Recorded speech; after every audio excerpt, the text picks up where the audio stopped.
Hi hello மக்களே, welcome back to Mumbai ஃப்ளாவிஸ் டைரியின் அன்பு வணக்கம். நான் இன்னைக்கு உங்களுக்கு ஒரு மகாராஷ்டிரன் டிஷ்ஷான ஈஸியான ஒரு பிரேக்ஃபாஸ்ட் செஞ்சு காட்ட போறேன். அதாங்க போஹா அப்படி சொல்லுவாங்கங்க. போஹா அப்படின்னா அவல் தாங்க. போஹா அப்படிங்கிறது அவல் உப்மா தான் போஹா அப்படின்னு சொல்லி சொல்லுவாங்க. இங்க வந்துட்டு எங்க பார்த்தாலும் உங்களுக்கு ஈஸியான ஒரு டிஃபன் சாப்பிடணும், ஹெல்த்தியான டிஃபன் சாப்பிடணும் அப்படின்னா உங்களுக்கு ஈஸியாவே கிடைக்கும். 10 ரூபாயிலிருந்து 20 ரூபாய் வரைக்கும் தாங்க அதோட விலை. அதோட குவாலிட்டியை பொறுத்தது.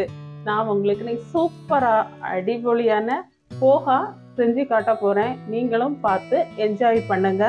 நம்ம சேனலுக்கு சப்ஸ்கிரைப் பண்ண மறந்துடாதீங்க. இப்போ நம்ம போஹா எப்படி செய்யறது அப்படிங்கிறத பார்த்துக்கலாம். இப்போ பாருங்க, நான் அவல் எடுத்துருக்கிறேன், பச்சரிசி அவல் எடுத்துருக்கிறேன். நீங்கள் புழுங்கரிசி அவல் உங்களுக்கு கிடைச்சதுன்னா புழுங்கரிசி அவல் கூட நீங்கள் யூஸ் பண்ணிக்கலாம், இல்லைன்னா பச்சரிசி அவல் யூஸ் பண்ணலாம்.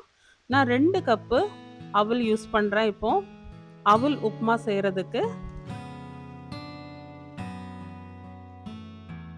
ரொம்ப ஈஸியான வேலைங்க. நீங்கள் இந்த மாதிரி அவல் உப்புமா செஞ்சு பாருங்கள், டேஸ்ட்டும் நல்லா இருக்கும், வேலையும் சீக்கிரமாக முடிஞ்சிடும்.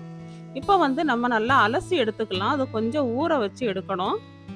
நான் கொஞ்சமாக தண்ணி ஊற்றி இப்போ அலசி எடுத்துக்கிறேன். 2 தடவை நான் அலசி எடுத்துக்கிறேன். நீங்கள் புழுங்கல் அரிசி அவல் யூஸ் பண்ணதாக இருந்தால் 4 தடவை நீங்கள் தண்ணி ஊற்றி அலசிக்கோங்க. அப்போ தான் அது சீக்கிரமாக கொஞ்சம் ஊறும். இது கொஞ்சம் நமக்கு ஊறணும். நான் 2 தடவை அலசிட்டேன். இப்போ ஒரு தட்டால் இப்படி வச்சு நீங்கள் வடித்து எடுத்துக்கோங்க தண்ணியை. போதும், இந்த அளவுக்கு வடித்தா போதும். கொஞ்சம் ஈரப்பதம் இருக்கணும். இனி அவல் நல்லா ஊறட்டும். அந்த ஊறதுக்கு முன்னாடி ரொம்ப நேரம் ஊறணும்னு அவசியம் இல்லை, ஒரு 5 நிமிஷம் ஊறினா போதும். இப்போ நான் கொஞ்சம் எண்ணெய் ஊற்றிருக்கிறேன். இப்போ வேர்க்கடலை எடுத்துருக்கேன் 2 டேபிள் ஸ்பூன். வேர்க்கடலையை நல்லா நம்ம ரோஸ்ட் பண்ணி எடுத்துக்கலாம்.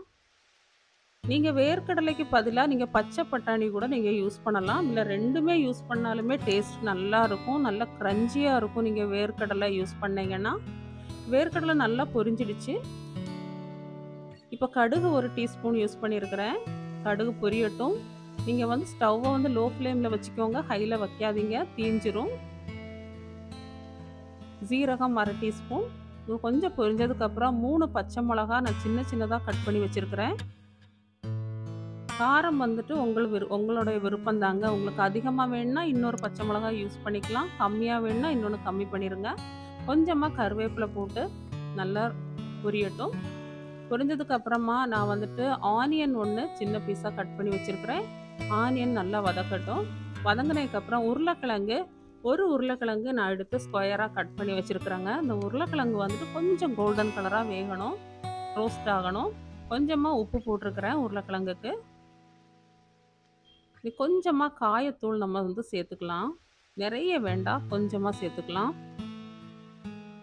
போதும். நல்லா மிக்ஸ் பண்ணிவிட்டு நம்ம ஒரு 2 நிமிஷம் வேக வச்சிடலாம் லோ ஃப்ளேமில். 2 நிமிஷம் ஆயிடுச்சு.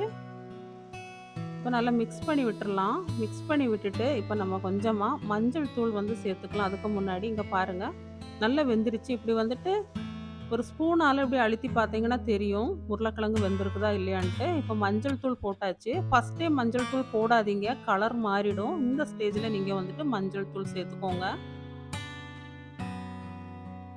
இப்போ இன்னும் ஒரு 2 நிமிஷம் நம்ம மூடி வச்சிடலாம், போதும். இப்போ நம்ம ஊற வச்ச அவல் சேர்த்துக்கலாம்.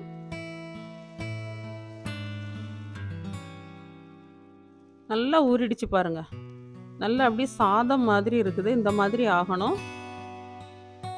நிறைய தண்ணி ஊற்ற வேண்டாம், இல்லையா? தண்ணி ஊற்ற வேண்டாம், நல்லா வடித்து விட்ருங்க.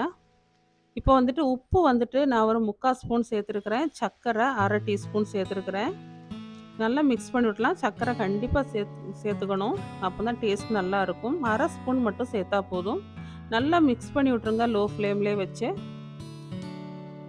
உங்களுக்கு வேணும்னா, உங்களுக்கு தேவைப்பட்டதுன்னா கொஞ்சமாக தண்ணி அப்படியே சைடில் ஊற்றிக்கோங்க. ஒரு கையில் லேசாக அப்படி எடுத்து இப்படி தொளிச்சு விட்டுருங்க, தண்ணி அடி பிடிக்காமல் இருக்கிறதுக்காக. இனி ஒரு 5 நிமிஷம் நல்லா வேகட்டும். 5 நிமிஷம் ஆயிடுச்சு. இப்போ நம்ம நல்லா மிக்ஸ் பண்ணி விட்டுட்டு தேங்காய் துருவல் 1 டேபிள் ஸ்பூன் அளவுக்கு, இல்லைன்னா ஒரு கைப்பிடி அளவுக்கு தேங்காய் துருவல் போட்டுக்கலாம். தேங்காய் போட்டால் இன்னும் சாப்பிட நல்லாயிருக்கும். இப்போ நம்ம ஃப்ரை பண்ணி வச்ச வேர்க்கடலையும் நம்ம சேர்த்துக்கலாம்.